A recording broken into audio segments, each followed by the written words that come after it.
ഏതോ ഒരു സിനിമയിൽ ഉർവശി പഴയ പെട്ടി തുറന്നിട്ട് ബ്രഷും പണ്ട് മാവിലെറിഞ്ഞ കല്ലും ഒക്കെ കാണിക്കുന്നില്ലേ, അതുപോലൊരു കാര്യമാണ് കേട്ടോ ഇത്. പഠനത്തോട് വലിയ താല്പര്യമില്ലെങ്കിലും ഈ ആർട്ടിനോടും ക്രാഫ്റ്റിനോടും പണ്ട് തൊട്ടേ എനിക്ക് ഭയങ്കര താല്പര്യമായിരുന്നു. അതുകൊണ്ട് തന്നെ പറ്റുന്ന മേഖലകളിലൊക്കെ ഞാനൊന്ന് കൈകടത്തി നോക്കിയിട്ടുണ്ട്. അങ്ങനെയുള്ള എൻ്റെ ചില കൈകടത്തലുകളാണ് ഇതൊക്കെ. എന്താണെന്ന് ചോദിച്ചാൽ വലിയ കാര്യമായിട്ടൊന്നുമില്ല, എന്നാലും കാണാൻ കൊള്ളാം അല്ലേ. കുറേയൊക്കെ ചീറ്റിപ്പോയിട്ടുണ്ട് കേട്ടോ. പക്ഷേ ചീറ്റിപ്പോയതൊന്നും നമ്മൾ പുറലോകം കാണിക്കില്ലല്ലോ. അത്യാവശ്യം പുറലോകത്തോട്ട് ഇറക്കാൻ പറ്റിയൊരു സാധനമായിരുന്നു ഈ ഡ്രീം ക്യാച്ചർ. ഭയങ്കരമായിട്ട് ഇഷ്ടമായിരുന്നു എനിക്കിത് ഉണ്ടാക്കാൻ. ഞാൻ പെട്ടെന്ന് തന്നെ ഇത് പഠിച്ചെടുക്കുകയും ചെയ്തു.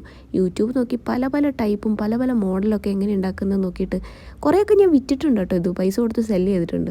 കാറിലിടാൻ പറ്റുന്നതും നമുക്ക് റൂമിലൊക്കെ തൂക്കാൻ പറ്റുന്നതും ഗിഫ്റ്റ് ചെയ്യാൻ പറ്റുന്നതും അങ്ങനെയൊക്കെ ആയിട്ട് അടിപൊളിയായിട്ടോ. ഡ്രീം ക്യാച്ചർ എനിക്ക് ഭയങ്കര ഇഷ്ടമായിരുന്നു ഉണ്ടാക്കാൻ. ആ സമയത്ത് പിന്നെ ഇതൊക്കെ വെച്ചൊരു ബിസിനസ് തുടങ്ങിയാലോ എന്ന് ഞാനൊന്ന് ആലോചിച്ചതാണ്. പക്ഷെ അതെങ്ങാനും ചീറ്റിപ്പോയാലുള്ള അവസ്ഥ ഓർത്തിട്ട് എനിക്ക് അങ്ങോട്ട് ഇറങ്ങാൻ തോന്നിയില്ല. അങ്ങനെ എന്നിലെ കലാകാരിയായി ഞാൻ മുളയിലേ നുള്ളിക്കളഞ്ഞു. പക്ഷേ ഇതൊക്കെ ചെയ്യുമ്പോൾ ഒരു സന്തോഷവും സാറ്റിസ്ഫാക്ഷനൊക്കെ കിട്ടാറുണ്ടായിരുന്നു. അതിന് വേണ്ടിയിട്ട് ഒന്നുകൂടി ഒന്ന് തുടങ്ങിയാലോ എന്ന് ആലോചിക്കുന്നുണ്ട്. അപ്പോൾ ഓക്കെ, ടാറ്റാ.